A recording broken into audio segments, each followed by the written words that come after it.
my name is Ainsley Hoefs and I'm doing the Family Medicine Practitioner Presentation Competition. My number is ND099. I'm from Red River High School and I'm in grade 12. On February 14th, I interviewed Dr. Kamrath, who is an MD, and then I also interviewed Dr. Daniel, who is a DO at Altru Hospital in Grand Forks. And then I presented this content to my HOSA chapter on April 21st. So again, the interviews were taking place at Altru. Ashlyn Kamrath is an MD at Altru, and then Allison Daniel is a DO. Dr. Kamrath's favorite part about her job is like getting to go through life with patients, and her least favorite part is electronic charting. And then Dr. Daniel's least favorite part of her job is when she feels like she can't do anything more for her patients, but her favorite or most important part to her is being able to support them in hardships and see the monumental steps in life. Dr. Kamrath believes that it is a whole experience, as in general being a family medicine practitioner, is she gets to see every stage in life and be a part of all of them, but she finds the challenge of it is finding connections, but then keeping them professional and not getting too integrated in her patients' lives. Benefits that Dr. Daniel sees is it's a relationship with lifelong care. So she gets to be with them as she has her OB fellowship.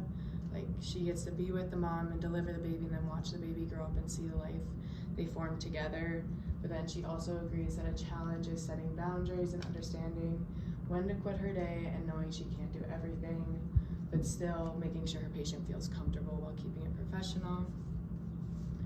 The reason Dr. Daniel became an FMP was due to complications at birth. She had a bilateral cochlea excision, so she grew up in the hospital, and she said her doctors were advocates for both her and her patient, both her and her parents, and that impact drove her to be a family medicine practitioner as well. After asking what she would tell someone if they wanted to be in the FMP was she would tell them to do it as it takes a lot of passion and it's a long path, but it's definitely worth it. Her passion is to help those in need and do it with a smile on her face.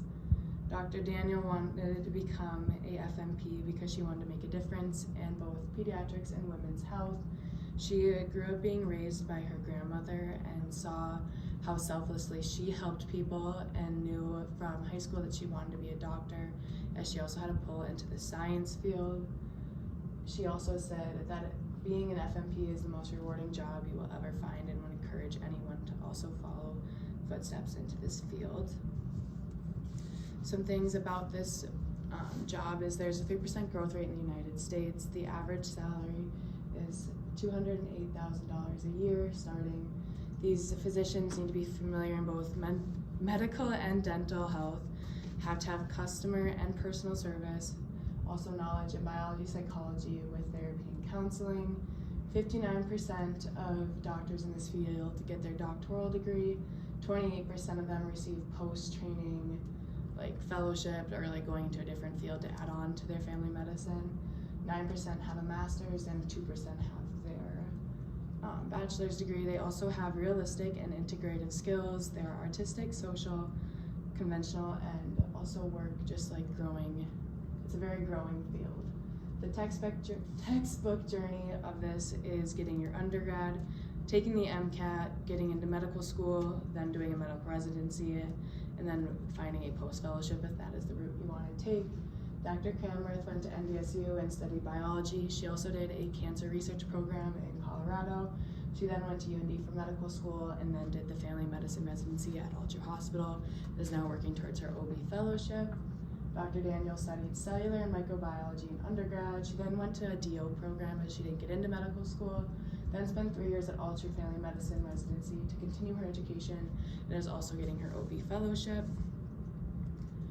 The career options in this field are very wide, so if you can be a full spectrum FMP, you can work just in inpatient, outpatient, doing outreach clinics.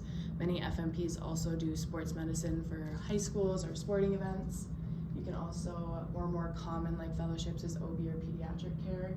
You can also work specialized, so down in the south you may just be focusing on ear infections or certain specialized fields. You can also work in the hospital to admit patients and round on them when needed. Work-life balance and financial aspects for Dr. Daniel. She said you need to be able to set your balances yourself and know, set your own restrictions, and it's up to you of how well your work-life balance is. It's your choice on how you manage your time. She says it's been such a great experience, but having great coworkers and a good community to work in has definitely helped her do this.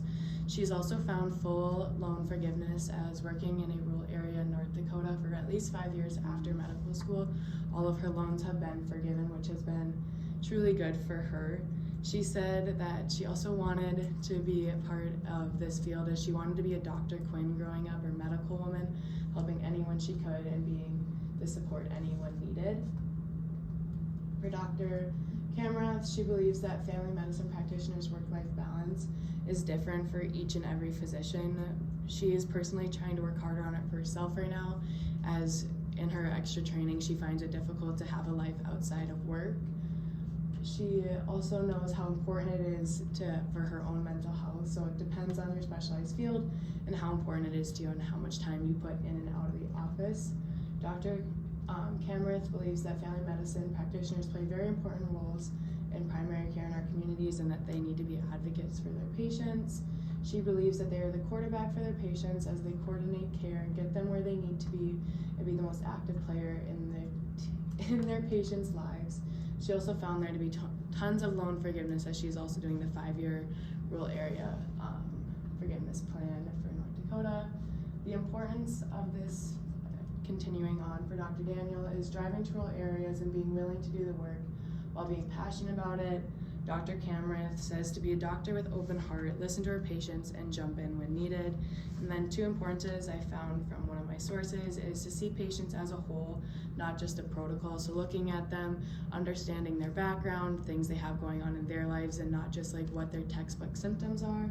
And then also providing care for chronic and pain, but also acute problems, prevention, and mental health. So being a all-around full-body doctor. Health equity. So Dr. Daniel said yes, she has had encounters with health equity and said due to patient panels, homelessness, and no insurance, we do need more steps to be taken for the professional care of all patients by trying to get social work and nursing involved, doing everything to push the boundaries for the betterment of patients, whether it's a free walk-in clinic, home health visits, or med taxi for transportation. Then Dr. Kamrath said she has a lot of experience not only for herself, but also what she has seen now working in Grand Forks. Growing up, she grew up in a rural area and only had a volunteer ambulance service. So for a good chunk of why she wanted to be an FMP was to give back to what she had received. For a good chunk of her daily practice, she believes she is fighting for health equity. She knows how important it is to continue this kind of generosity in her community, and she knows how badly it can impact your health not having access to medical care. For this reason, she wants to advocate for those in her community. She does home health visits for free and full walk-in clinics and full services. She also understands and fights hard for her patients with insurance as they can be challenged, but feels it's very rewarding to make a difference for those in need. And then lastly, would this be a career for me? Personally, I don't think that this would be an option for me after researching it and doing some clinical rotation experiences in this field. I found a lot more respect for it and understand it's a lot more work than I thought it would be. I just think that the whole inpatient outpatient route is not for me. I also value its importance, but no, I think I want more of a surgical aspect in the medical field. I can also see all the work these physicians have put into their community and the passion they hold. And these are my sources. Again, I'm from Red River High School. My chapter number is ND009.